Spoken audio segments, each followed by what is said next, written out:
Today we are reviewing the brand new MonsterArts SpaceGodzilla Fukuoka Decisive Battle version. Let's see if this figure is worth adding into your collection, or if it's already too late and you're at the mercy of the aftermarket. So, I did own the first version of this figure last year, and I have to say that the sculpt is beautiful, even with some of the new engineering here, like the middle of the chest. They had to change it because the crystals couldn't pop out on the original version. But the details on the whole sculpt is just absolutely gorgeous.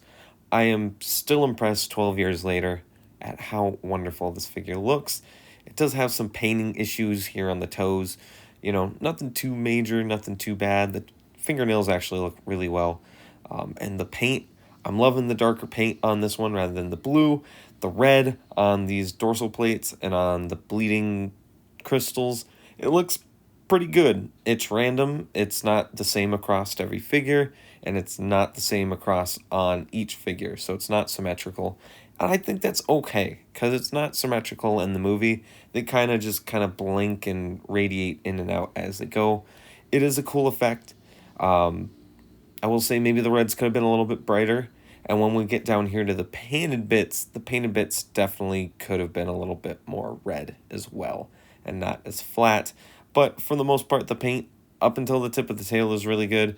And as you can see, one of my tail ends are a little not painted here. But we'll look at that a little bit closer here in a second in the QC section, because there are some QC issues, of course. But I'm really liking it. I'm loving the dark paint. I love the fact that the teeth are painted really, really well. It feels almost like an original MonsterArts release. Teeth are really good. Inside the mouth is also very nice. You can kind of see there he's got all them beautiful details. He's got that long tongue, and he's just looking ferocious. Look at that icky belly.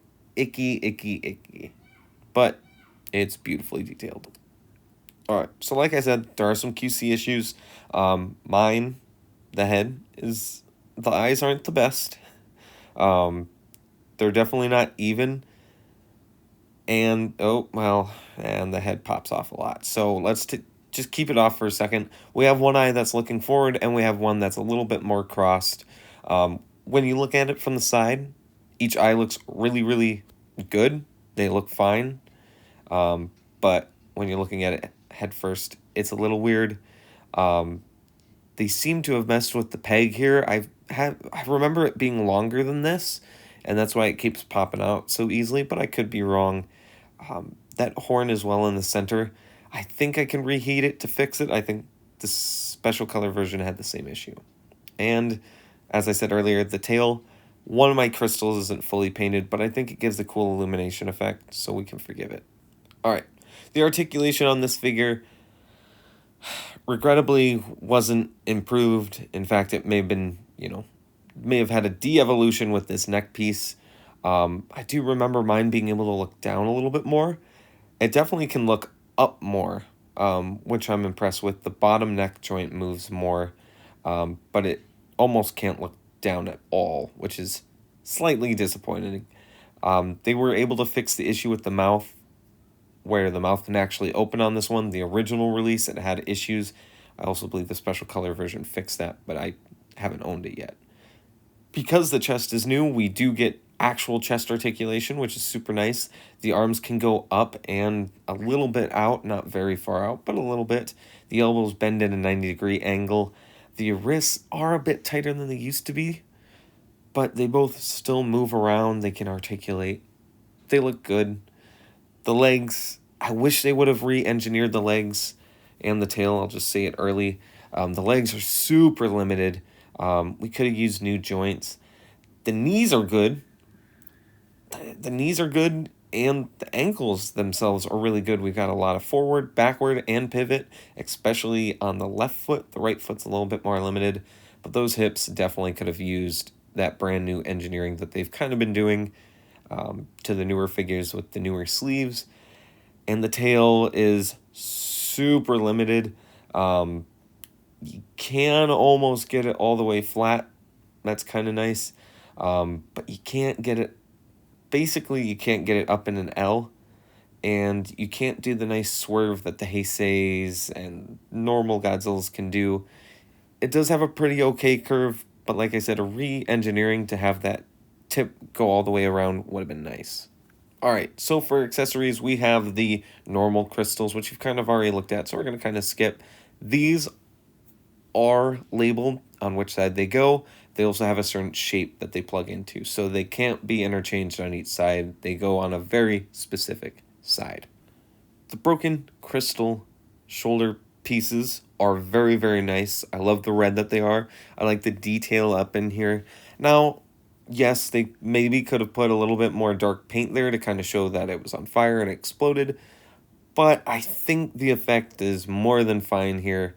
These look excellent. I'm very pleased with these pieces. I like that they're not the same piece either. One's a little bit larger than the other, just like in the movie. Now, exchanging them is really easy. Just gotta pull them off. Just make sure you're grabbing at the base of the shoulder, not at the waist. That way, you're putting the pressure on the actual peg and the slide off rather than the actual joint of the figure. Now, the special color version effects for the Corona charge are back in a brand new paint scheme. These are now kind of bluish white. I'm definitely a big fan of these. I kind of wish I had the special color version so I could have both.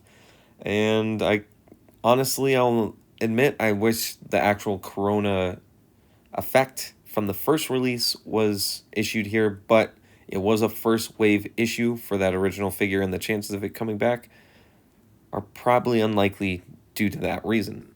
Now, my final thoughts as these size comparisons go off in the background. I'm very pleased with the SpaceGodzilla. Yes, there's some things that I kind of wish were changed and upgraded, but this figure, even back then standards, this was a stellar figure and definitely one of the best for a very long time. I would recommend that you guys pick this up sooner than later. The aftermarket on these are going to be merciless. SpaceGodzilla is one of the figures in the line that goes up and goes up quick.